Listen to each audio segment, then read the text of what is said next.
Good afternoon everyone. कैसे हैं सभी? बढ़िया जी बढ़िया।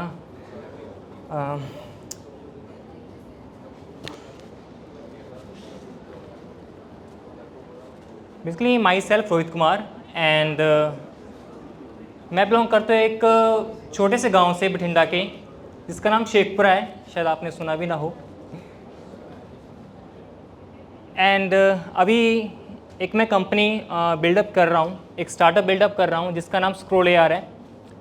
उसके बारे में मैं थोड़ा सा आपको रुक के बताता हूँ कि वो कैसे वर्क करता है एंड ये कैसे स्टार्ट हुआ सारी जर्नी। अपने बैकग्राउंड के बारे में बताऊँ मैं, थोड़ा ज़्यादा टाइम में पीछे जा रहा हूँ, थोड़ा टाइम लूँगा आपका वैसे। तो जब मैं अर्ली चाइल्डहुड, जो मेरे फादर साहब थे वो डॉक्टर थे एंड अच्छा ब्राउटअप था उस टाइम पे, बट धीरे धीरे करके फादर की कंडीशन थोड़ी ज़्यादा ख़राब हो गई and at the age of 9 in 2011 वो एक्सपायर हो गए क्योंकि प्रॉब्लम ज़्यादा बढ़ गई थी। पेशे से वो डॉक्टर थे, हार्ट स्पेशलिस्ट, बट सिचुएशन को समझते हुए जो मेरे माता जी हैं उन्होंने संभाला। Even though she was a house wife and उनका जो खुद का बचपन की बात करूं तो जो नाना जी थे मेरे, वो सूबेदार थे, आर्मी ऑफिसर थे, तो ब्रॉडअप अच्छा था। बट जब देखा कि अभी कंडीशन ऐसी हो चुकी है, सो इंस्टेड ऑफ के जैसे अच्छे स्कूल में पढ़ रहे थे, सोच इससे ये भी कर सकते थे कि कोई और स्कूल में लगा दिया जाए, जैसे कोई सरकारी स्कूल में। बट उनका कहना था कि एजुकेशन ज़रूरी है। उस टाइम पे उनका कहना था कि नॉलेज एक करेंसी की तरह काम करती है। तो उनका ये मानना था कि पढ़ाई अच्छी होनी चाहिए। सो दैट्स वाई उन्होंने स्टार्टिंग में एज अ टीचर उसी स्कूल में लगे ताकि एक्सपेंसेस मैनेज कर सकें। एंड धीरे धीरे करके जैसे जैसे हम बड़े होते गए, आई हैव 3 सिबलिंग्स, तो एक्सपेंसेस बढ़ते गए, उस हिसाब से उन्होंने देन थ्रेड फैक्ट्री के अंदर काम करना चालू किया। अभी वो हेल्थ डिपार्टमेंट के अंदर हैं फ़िलहाल तो। बट सिचुएशन को देखते हुए हमें एक्शंस लेने चाहिए। जैसे पीटर ड्रुकर ने एक बात कही है, the best way to predict the future is to create it. Again मैं रिपीट करता हूँ इस चीज़ को, the best way to predict the future is to create it. तो इस बिलीफ के साथ जैसे स्टार्टिंग में काफ़ी संघर्ष रहा क्योंकि फाइनेंशियली काफ़ी वीक होते जा रहे थे। जब फादर साहब की डेथ हुई 2011 में, तब इतनी अंडरस्टैंडिंग नहीं थी। आज भी मैं सोचता हूँ तो जिस दिन पता चला था कि ये चीज़ इंसिडेंट हुआ है फादर का, मैं अपने छोटे भाई के साथ खेल रहा था। इवन दो बाहर जो घर का माहौल है बहुत ख़राब हुआ पड़ा है, अंडरस्टैंडिंग इतनी ही नहीं थी कि हुआ क्या है। मैं अपने भाई के साथ अंदर खेल रहा हूँ, पता नहीं था चीज़ों का। 2013 में आफ्टर 2 इयर्स थोड़ी रियलाइजेशन हुई कि सिचुएशन थोड़ी ज़्यादा क्रिटिकल है घर की, so I need to support them. तो इस मम्मी को मैं अपनी सपोर्ट करना चाहता था कि मैं किसी न किसी से अपनी मम्मी को सपोर्ट करूं।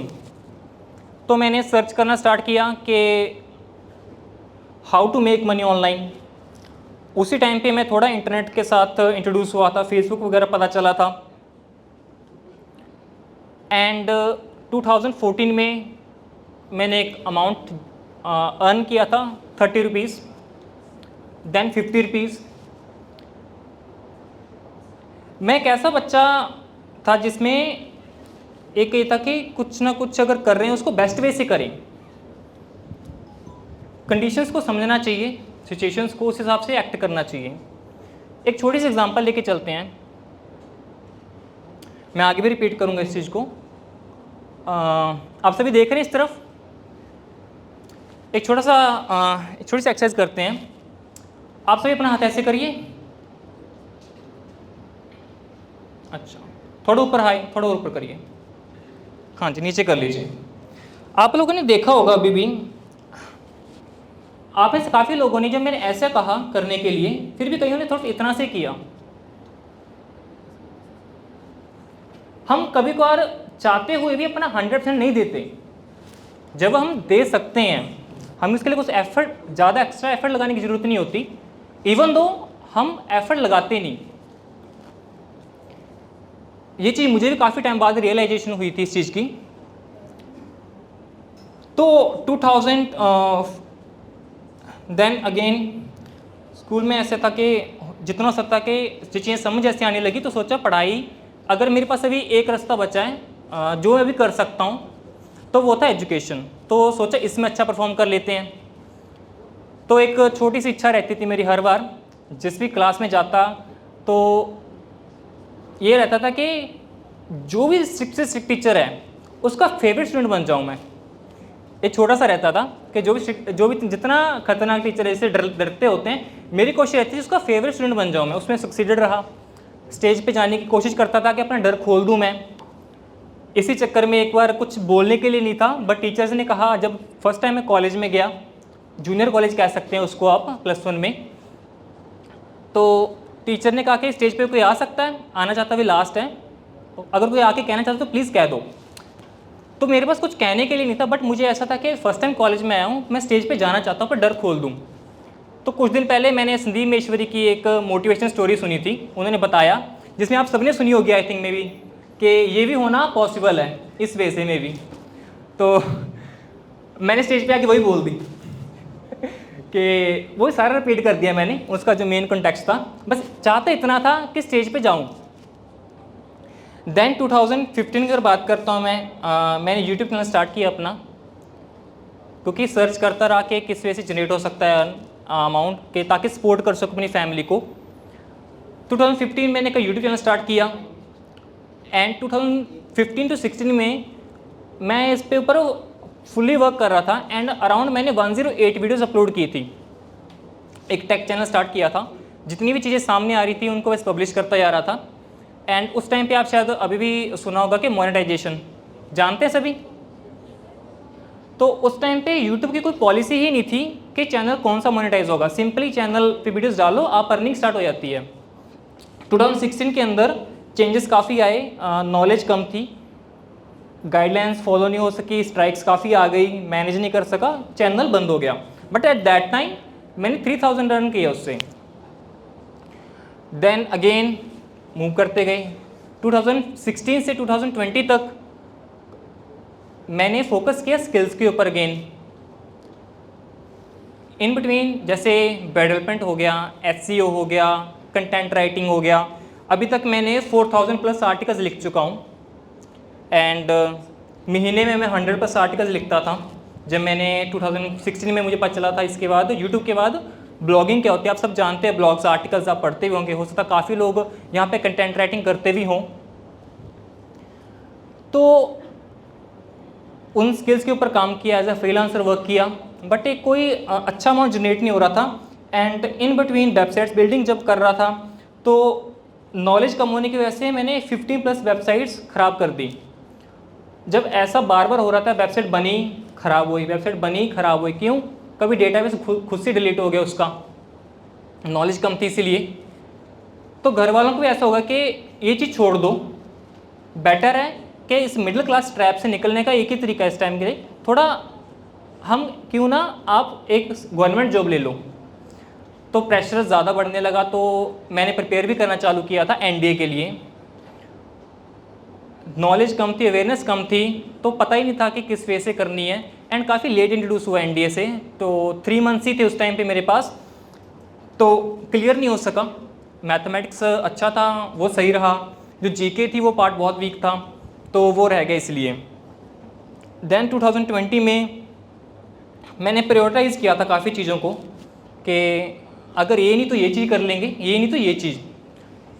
एक प्लान आउट बनाया कि इस वजह से कुछ ना कुछ कर सकते हैं, ताकि एट द एंड अपनी फैमिली को मैं सपोर्ट कर सकूं। जितना जल्दी हो सके कोशिश ये थी कि जितना जल्दी कर सकूं। सिंपल सिनेरियो, बट क्या हुआ कि जैसे 2020 में ही कोविड आया, आप सबको पता है। एंड प्रायोरिटाइज में मेरा लास्ट था, जैसे हमारे गांव में पॉपुलर था आर्मी में जाना, काफ़ी लोग जाते हैं आर्मी में, आपने सुना होगा काफ़ी बच्चे। तो मैंने भी सोचा कि आर्मी के लिए ही प्रिपेयर कर लेता हूँ, तो मैंने आर्मी की भी तैयारी की। उसमें जो पहले कभी भागा नहीं, सिर्फ और सिर्फ कंप्यूटर पे अपने लगा रहता था, जब फ़ोन में सर्च करता रहता क्या क्या चीज़ें हैं। बट कंडीशन को अगेन समझते हुए सोचा कि जो मेरा लास्ट प्रायोरिटी उसको फर्स्ट प्रायोरिटी बना के उस पर काम करना चालू किया। तब खुद की लिमिट्स भी पता चली कि लिमिट कितनी एक्सीड कर सकते हैं हम। और मैं इस चीज़ को आराम से कह सकता हूँ कि मैं आराम से 24 किलोमीटर भाग सकता हूँ लगातार, मुझे कोई दिक्कत नहीं है, बिना पानी पिए, बिना कुछ रुके। तो उस टाइम पे लिमिट्स का पता चला। देन अकॉर्डिंगली कुछ प्रिंसिपल सेटअप किए मैंने। हर एक की ज़िंदगी के अपने अपने प्रिंसिपल्स होते हैं, उसके बिहाफ पे आप सब लोग डिसीजंस लेते हो। इस टाइम पे भी अगर यहाँ पे आप सुन रहे हो, या इसके बाद जो आप एक्शन लोगे और के प्रिंसिपल्स के ऊपर बेस्ड है कि आपने कुछ रूल्स बना रखे अपने कि अगर मुझे वहाँ जाने के लिए अगर कहा गया है तो मैं नहीं जाऊँगा, रीज़न मेरा ये है। सिमिलरली कुछ प्रिंसिपल्स मैंने भी बनाए, तो पता चला कि the best way to know your limits is by keep testing it. जैसे एग्जाम्पल के लिए जब मैं इसके अंदर आर्मी के अंदर इसमें तैयारी कर रहा था, तो पता चला कि मैं 24 किलोमीटर एक साथ भाग सकता हूँ एंड 500 पुशअप्स इजीली लगा सकता हूँ। अभी नहीं लगा सकता वैसे, अभी तो काफ़ी समय हो चुका है। तो 2020 में फिर देन मे बी गॉड चाहता नहीं था कि मैं उस तरफ जाऊँ, कोविड हिट हुआ, दैट्स वाई पोस्टपोन होगी आर्मी की भर्ती पोस्टपोन हुई दैट टाइम। तो जो इसी टाइम के बाद सितंबर अगस्त में होनी थी वो पोस्टपोन हो गई। And then in the next 2 months जो मैं काम कर रहा था उस पर थोड़ा थोड़ा मैं काम करता रहता था, जैसे ब्लॉगिंग में कर रहा था, इसमें आपको बताया, तो वो मेरा अप्रूव हो गया, मोनेटाइज हो गया। देन अर्निंग स्टार्ट हुई। 2020 में ही मैंने कॉलेज ज्वाइन किया, ज्ञानी gel Singh college Bathinda, MRSPTU के अंडर आता है। एंड उस टाइम पे मैंने अपने कॉलेज की फ़ीस खुद ही पे करता था, क्योंकि अमाउंट इतना जनरेट करने लग गया था कि कॉलेज की फ़ीस, हॉस्टल का रेंट, जो मेस का खर्चा है वो खुद से पे करने लगा मैं, और जो एक्स्ट्रा अमाउंट बनता था वो घर को सपोर्ट करता था उस वे से। एंड थोड़ा थोड़ा इस वे से चलता रहा। देन 2022 आया, इस 21 तो सारे इसी तरीके से चलता रहा। देन 2022 आया, तो उसमें जो हमारे हेड हैं हमारे कॉलेज के, उन्होंने इन जनरली हम एक मीटिंग हुई थी बच्चों के साथ, तो उससे पता चला कि काफ़ी जो बच्चे हैं कहते हैं जो इंटरेस्ट शो करते हैं सोशल मीडिया मार्केटिंग के अंदर, वो लीड कर सकते हैं हमारे कॉलेज के ग्रुप को। तो मैंने वो पार्टिसिपेट किया। देन मैं कॉलेज के लिए मार्केटिंग करता था, उसके लिए पोस्टर डिज़ाइन करता था। देन इन जनरली किस दिन सर ने पूछ लिया कि रोहित तुम करना क्या चाहते हो। तो मैंने कहा सर मैं स्टार्टअप भी करना चाहता हूँ। ऐसा क्यों? क्योंकि जब मैंने 2020 में जब ब्लॉगिंग कर रहा था, उससे पहले यूट्यूब चला रहा था, तो मुझे इतना पता चला कि काफ़ी कुछ चीज़ें पॉसिबल हैं। जब सर्च कर रहा था तो पता चला कि देन ये भी चीज़ पता चली कि मैं अकेला ए से बी तक तो जा सकता हूँ शायद से, जब मैक्सिमम सी तक जा सकता हूँ। अगर ए से जेड जाना है तो मुझे कहीं ना कहीं टीम चाहिए। तो 2020 में जब हमारा सेशन स्टार्ट ही हुआ था, ऑनलाइन थे, तो मैंने बच्चों के साथ वेबिनार भी किया था। बच्चे नहीं कह सकते, मेरे जो साथ में स्टूडेंट्स थे उनके साथ मैंने वेबिनार भी किया था ताकि हम मिलके कुछ बना सकें, बट वो वर्कआउट नहीं हो सका। देन 2022 जब आया तो सर ने जैसे पूछा, तो मैंने कहा सर स्टार्टअप करना चाहता हूँ। तो सर ने बताया कि मेरे जानकार में एक सर हैं बठिंडा के ही, वो आंध्रा से बिलोंग करते हैं और वो इसके अंदर काफ़ी इंटरेस्ट शो करते हैं स्टार्टअप्स के अंदर।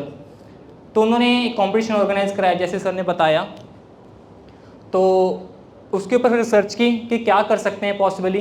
देन मुझे समझ आया कि एजुकेशन के अंदर एक गैप है, काफ़ी बड़ा गैप। क्या है कि जैसे जो हम पढ़ रहे हैं एंड जो लिखा हुआ है एंड जो एक्चुअली में जो चीज़ें वर्कआउट करती हैं उसमें काफ़ी डिफरेंस है। जो थ्योरेटिकल लिखा हुआ है हमारे सामने एंड जो एक्चुअल चीज़ें वर्क करती हैं, काफ़ी उसमें डिफरेंस होता है हमारी अंडरस्टैंडिंग में। जैसे अभी भी काफ़ी लोग समझते होंगे कि सोलर सिस्टम किस वे से काम करता है कि बीच में हमारी सन है, उसके अराउंड प्लैनेट्स रोल करते हैं। ऐसा कितने लोग मानते हैं अभी जिनको ये लगता है? हो सकता है अभी आप लोगों को शायद पता चल गया हो, बट काफ़ी लोगों को इसके बारे में पता नहीं था। तो क्या होता है कि सन भी इस तरीके से मूव कर रहे हैं, प्लैनेट्स के अराउंड रिवॉल्व कर रहे हैं। तो कंसेप्ट सारा क्या है कि विजुअलाइजेशन का, जो हम देख रहे हैं जो हम पढ़ रहे हैं उसमें काफ़ी डिफरेंस है। तो इस प्रॉब्लम को मैंने सर के साथ इंट्रोड्यूस किया, अपना आइडिया पिच किया। उससे पहले जैसे ही पिच करना था सर को मैंने बताया नहीं था जब मैं पिच कर रहा था। ये बात है 2 मई 2022 की। मेरे नाना जी काफ़ी सपोर्ट कर रहे थे हमें फाइनेंशियली, ताकि अच्छे से चीज़ें हमारी हो सके, ब्रॉटअप अच्छे से हो सके। बट क्या हुआ, 1 मई को ही मेरे नाना जी एक्सपायर हो गए। मम्मी ने मुझे बताया नहीं कि ऐसा कुछ हो चुका है, क्योंकि वो उनको पता था कि अभी एक चांस मिला है उनको प्रेजेंट करने का किसी के सामने अपना आइडिया, तो इसको रहने देते हूँ। बट लास्टली जब लास्ट रिचुअल्स के लिए लेके आना था तो उन्होंने फ़ोन करके बताया कि ये हो चुका है, जल्दी आ जाओ।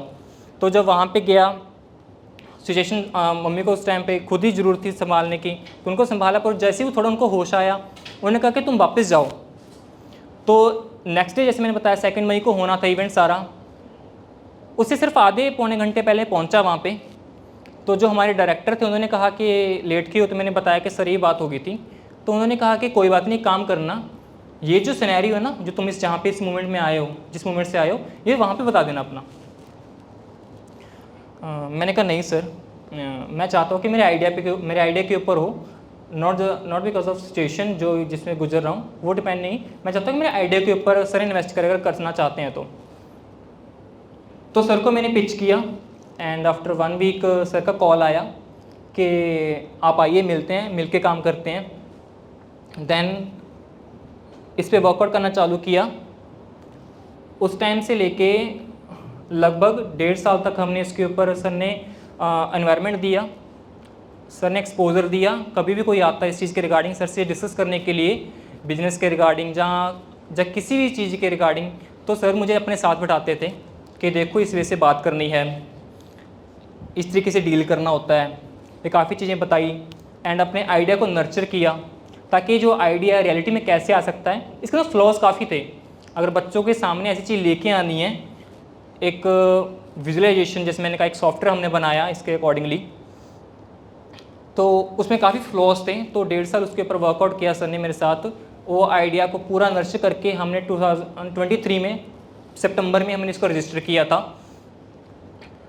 एंड जब ये चीज़ कर रहा था तो सर ने मुझे काफ़ी चीज़ें सिखाई भी हैं एंड काफ़ी जानबूझ के सिचुएशंस में डाला भी है। जैसे एग्जांपल के लिए एक बच्चा था, LPU से उसने आना था, उनसे बात हो गई थी कि ठीक है वो ज्वाइन कर सकते हैं मेरी कंपनी को। तो उस टाइम पे भी सर ने जानबूझ के प्रेजेंस ना ला के अपनी मुझे ही आगे कर दिया कि आप ही संभालो इस चीज़ को।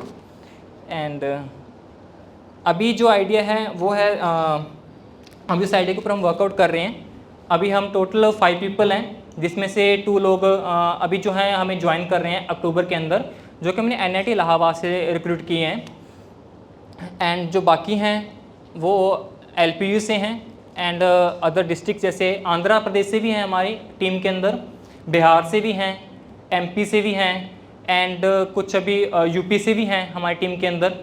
और पंजाब की बात करें तो मानसा, तलवंडी साबो, बठिंडा से भी हैं जो अभी टीम के अंदर वर्कआउट कर रहे हैं।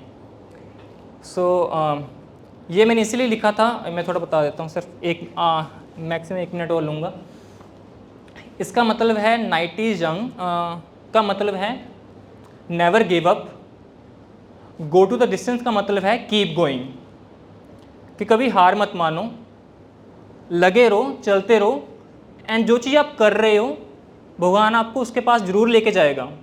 जैसे कभी भी आप देखना, शादी में कोई जाता है ना, कोई फूफा और कोई आया होता है ना, वो एक अनजान शहर में, अनजान गांव में आता है, वो फिर भी कहीं ना कहीं ढूंढ लेता है कि शराब का ठेका कहाँ पे है।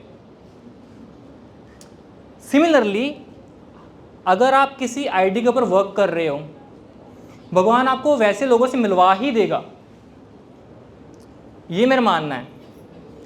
एंड जो हुआ भी, जैसे सर मुझे मिले एज अ ब्रदर, मुझे ट्रीट करते हैं, क्वाड सर एज अ फादर जैसे एक शरण दी है, जो आई थिंक सबसे बड़ा गिफ्ट है मेरे लिए। एंड जो काफ़ी सोच भी बदली थी इसके रिगार्डिंग, जैसे चलो मैं ज़्यादा टाइम नहीं लूँगा अभी। Thank you very much.